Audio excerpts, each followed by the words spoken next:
Hey, welcome back to the series that we've been doing on Evermore. I've been going track by track to see if I can find a deeper meaning within each of the songs.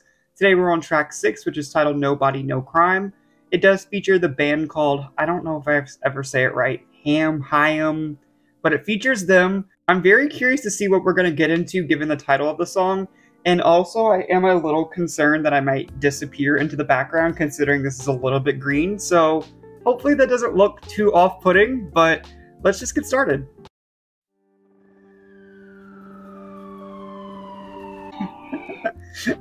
Like a split second already, I kind of thought that was happening outside of my window, and I was a little bit concerned. He did it.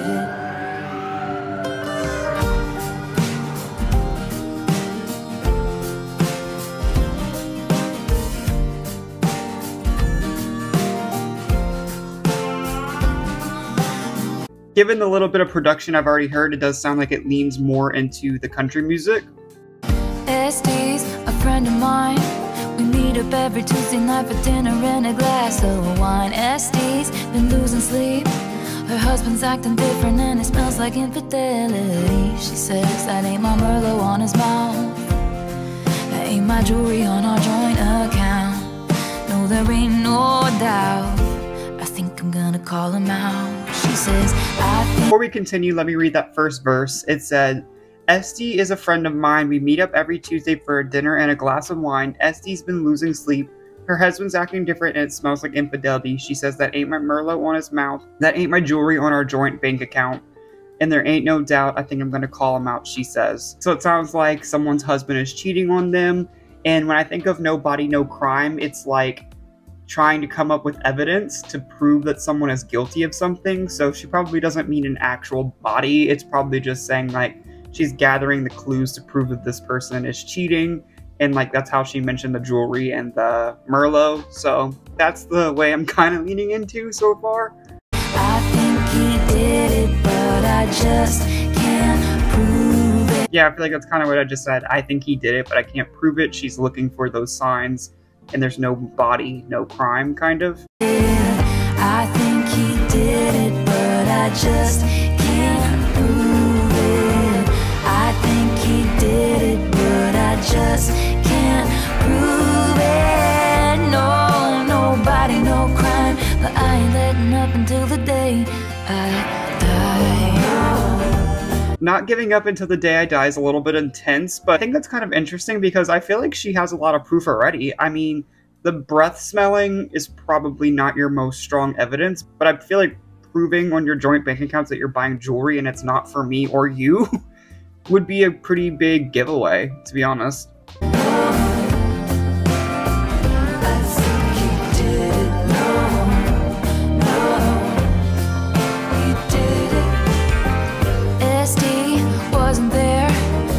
Night at Olive Garden, at her job or anywhere. He reports his missing wife, and I noticed when I passed his house, his truck has got some brand new tires, and his mistress moved in.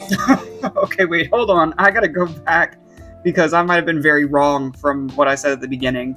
It said, SD wasn't there Tuesday night at Olive Garden, at her job or anywhere. He reports his missing wife, and I noticed when I passed, his truck's got some brand new tires. That sounds like the start of a Netflix documentary on a true crime, because you feel like you would get new tires if you were trying to hide your tracks. Because it feels like you would get new truck tires if you went off-roading or you went to dispose of a body or something like that. Maybe she called him out on the cheating and he killed her? Because the next line says that his mistress did move in. Sleeps in SD's bed and everything. No, there ain't no doubt. Somebody's gotta catch him out. Cause I think he did it, but I just can't prove it. I think he did it, but I just can't prove it. I think he did it, but I just can't prove it. No. I also just realized that we're more than halfway through the song and I'm not sure I've heard the feature. Are they just kind of doing background vocals, maybe? Nobody, no crime, but I ain't letting up until the day I die. I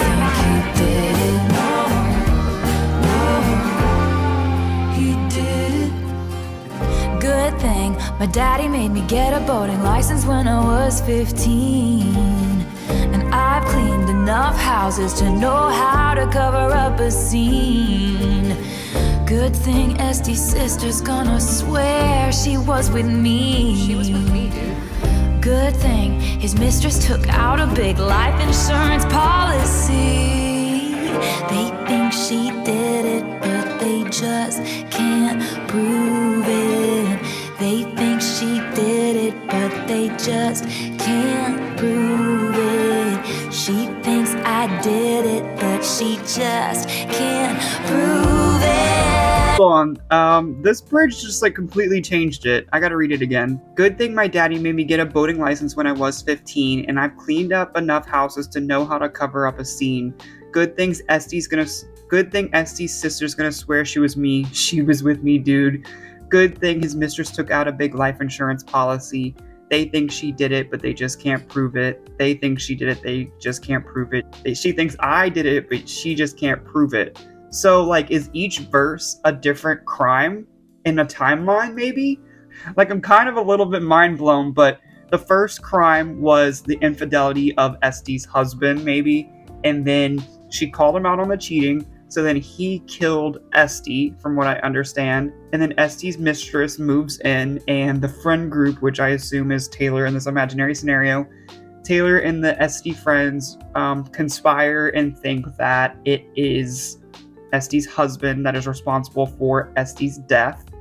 And they start investigating it, and then they make a plan to kill Este's husband. And they frame the new mistress because the mistress took out a life insurance policy on Este's husband, which I don't know why she did that, because that very much makes you feel like the guilty party if he randomly dies. So it seems like maybe they got revenge for Este, but this is an insane song so far. No, nobody, no crime. I wasn't letting up until the day. No, nobody, no crime. I wasn't letting up until the day. No, nobody, no crime. I wasn't letting up until the day he died. I really like that end. Died. Alright, so that was the end of Nobody, No Crime.